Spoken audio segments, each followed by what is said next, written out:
María Moñitos, mucho más que en su propia persona, la vanidad de mamá había fijado su asiento en nuestras 6 cabezas.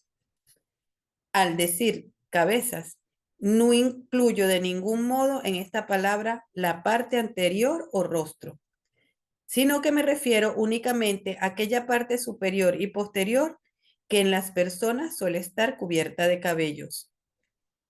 Por los rostros las cosas no anduvieron siempre muy en orden. Había naricitas respingadas, ojos que podían haber sido más grandes, pestañas no muy largas y alguna que otra boca medio sin gracia. Pero si se pasaba de la frente, lo que venía después era siempre un montón de variadas maravillas. La vanidad de mamá tenía allí mucho de dónde agarrarse. Había quien llevaba sobre su persona una maraña adorable de seda bronceada, quien tenía la cabeza literalmente cuajada de sortijas brillantes y negras como azabaches, quien parecía un mismo carnerito de oro y a quien le llovía continuamente sobre la nuca, las orejas y la frente una tempestad de crespitos castaños. Cuando aparecían las visitas y nosotras, como he contado ya, por cubrirnos el rostro, presentábamos al público todo el pelo, no realizábamos quizás un acto de cortesía, pero en cambio segurísima, pero estoy en cambio segurísima de que realizábamos por instinto, en secreto y misterioso acuerdo con mamá, un acto de sabia presunción.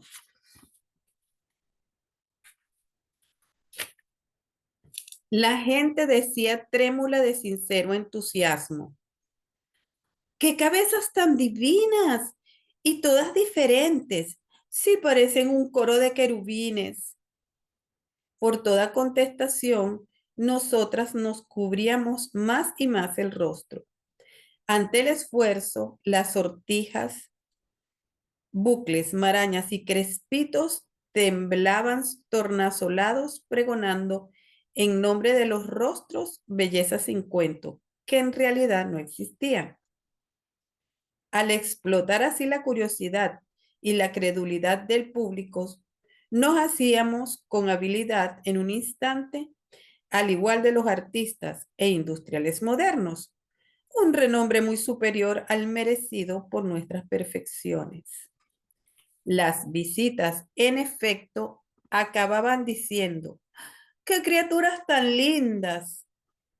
Y se iban muy convencidas sin haberlo comprobado. Mamá, bañada en agua de rosas, respondía con frases desbordantes de falsa modestia y al final, sin dar a la cosa la menor importancia, declaraba esto: sí, es verdad que tienen el pelo sedoso y crespo, y han de saber ustedes que es enteramente natural.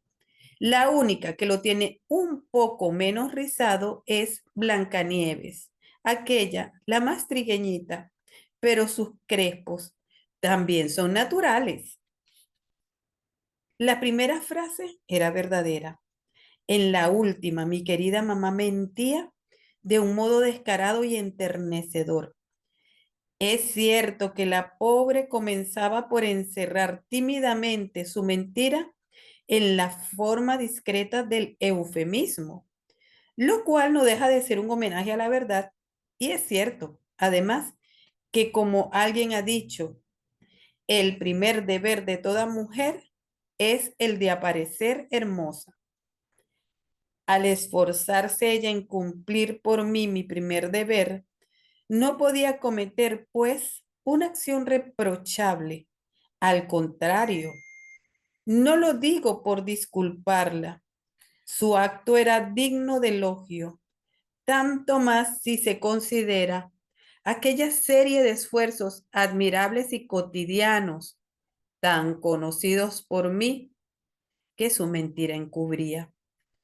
En lo tocante al cabello, la naturaleza tan pródiga con mis hermanitas se había conducido conmigo, solo conmigo, lo mismo que una madrastra cruel, injusta y caprichosa.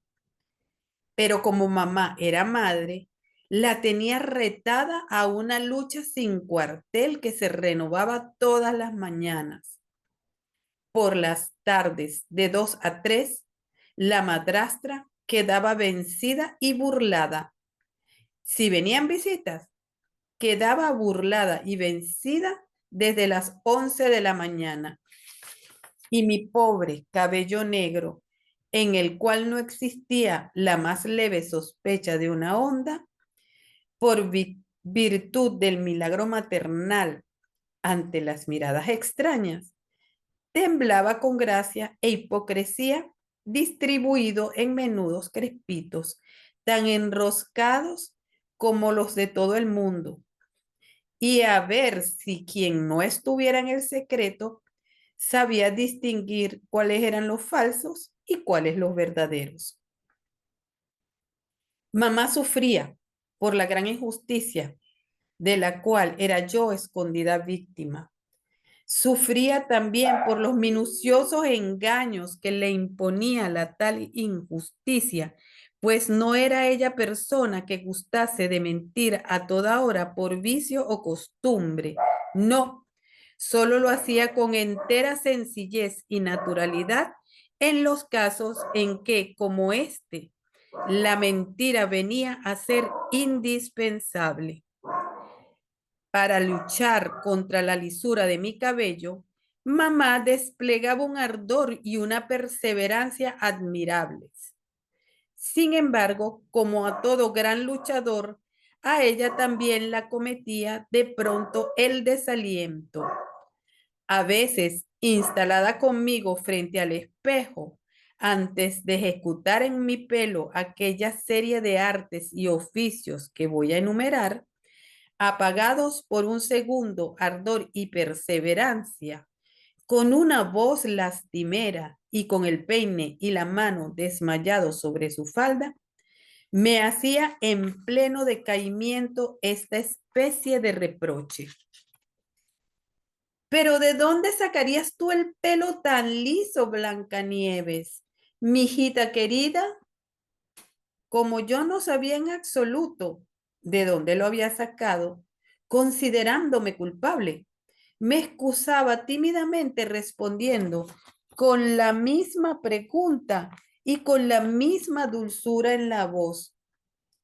¿Y de dónde lo sacaría de verdad, mamaita? Si mamá sufría de que yo tuviera el pelo liso, yo sufría 1000 veces más de que ella se empeñara en encrespármelo así, contra viento y marea. Aquel inmoderado interés por mi cabello cautivaba entre sus garras gran parte de mi tiempo y al suspenderse temible a ciertas horas del día sobre mi cabeza inocente y desondulada, cohibía mi libertad y emponzoñaba mis juegos. A cada rato me parecía oír aquella frase matinal, solemne e inexorable como una sentencia. Blancanieves, ven a cogerte los moñitos. O esta meridiana, solemne e inexorable como otra sentencia. Ven, Blancanieves, para hacerte los crespos. Y las dos frases se sucedían regular y diariamente como la revolución solar. A más de aquella presunción, vanidad o amor a la propia belleza, fuerzas muy considerables y ya mencionadas, mamá estaba animada por una fuerza mucho más formidable aún, la fe.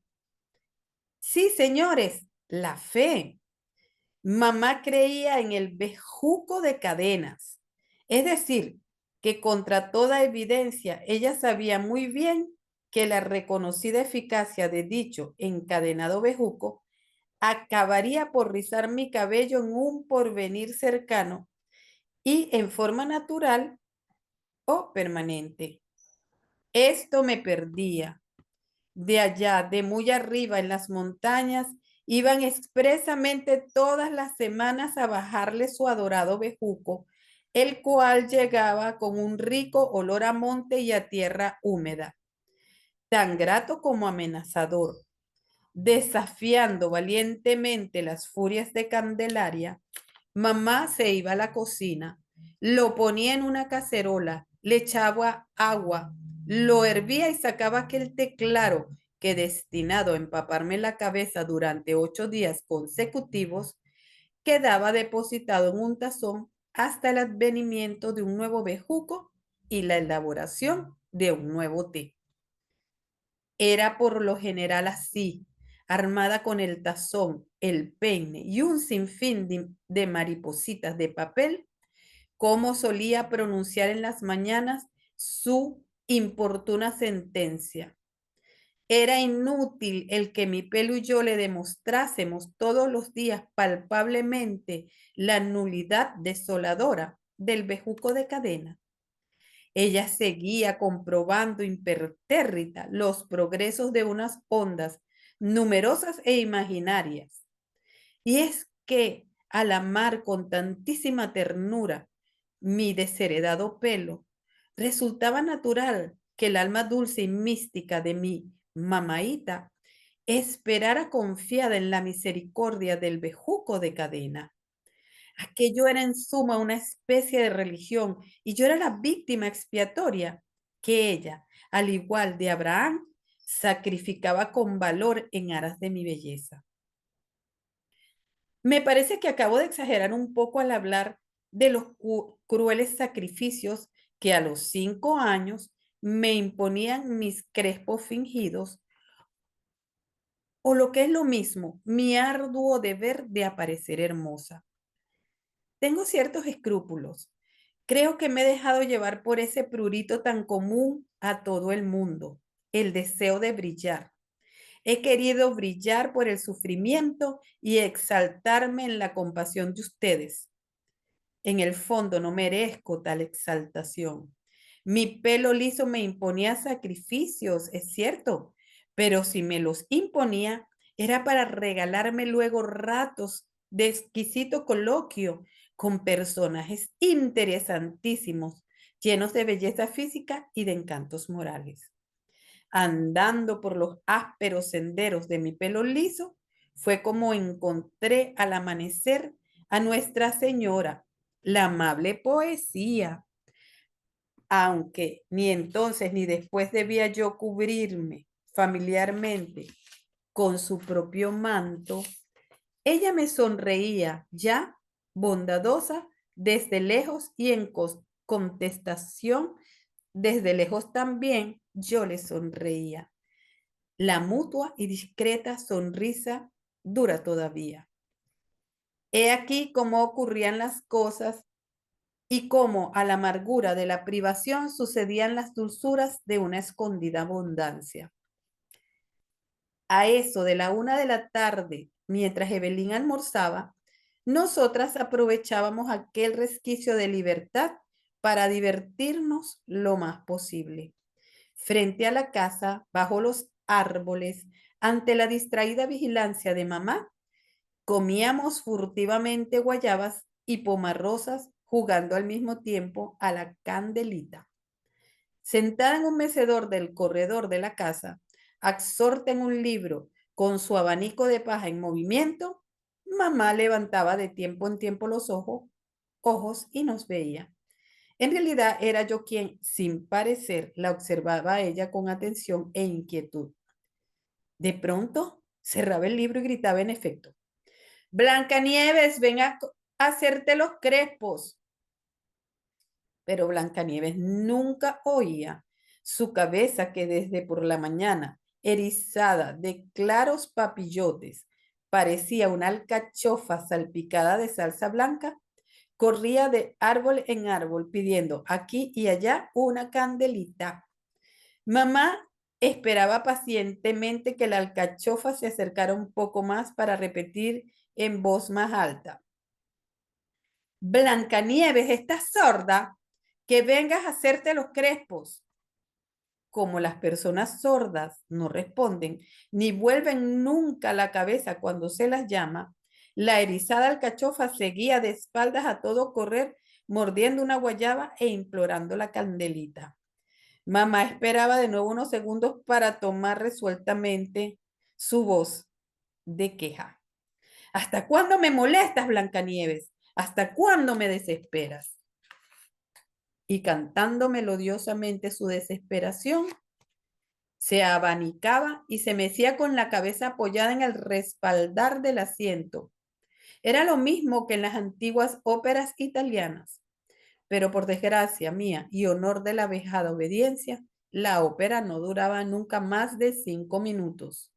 Llena de ruidos sordos, Evelyn invadía el lugar y apagando con los vendavales de su falda almidonada toda candelita, me agarraba de un brazo y me llevaba a presencia de mamá. Sea que por temperamento nunca me halagaron las aparatosas manifestaciones de la rebeldía, sea que me parecieran contrarias a mi dignidad, sea en fin, que en aquellas circunstancias las juzgase inútiles, bajo la presión de la mano de Evelyn en mi brazo, mi cuerpo caminaba sin hacer resistencia. Pero mi alma independiente, mi alma intangible, a quien Evelyn no podía agarrar por un brazo, resistía. Ella se quedaba un buen rato más junto a los árboles, comiéndose su guayaba y pidiendo su candelita, mientras mi cabeza, malhumorada y muda, bajo los 1000 papillotes, allá en el cuarto de mamá, se entregaba estoicamente entre sus manos.